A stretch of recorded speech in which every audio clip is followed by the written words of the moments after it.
Hello! Now we've arrived at E flat major and C minor. This is a day 4 of your daily exercises.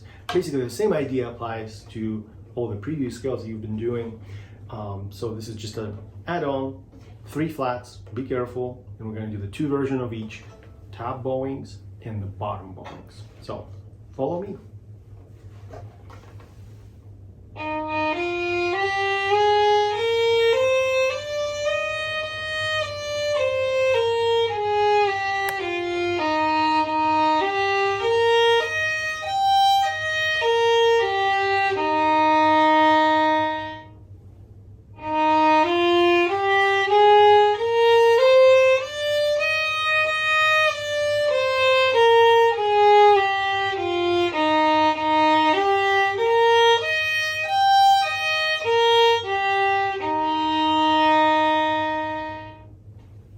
Let's do the quick prep to help us with the minor finger placement.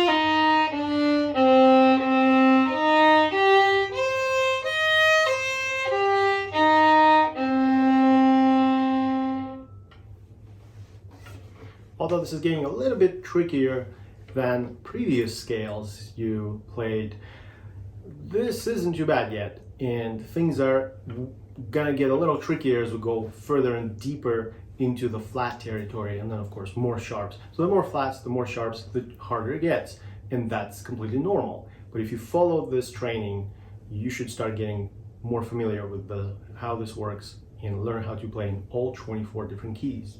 If you enjoyed this video, please give it a thumbs up and subscribe to my channel. Also, I invite you to visit my website where there's more information about the lessons I teach. Thanks.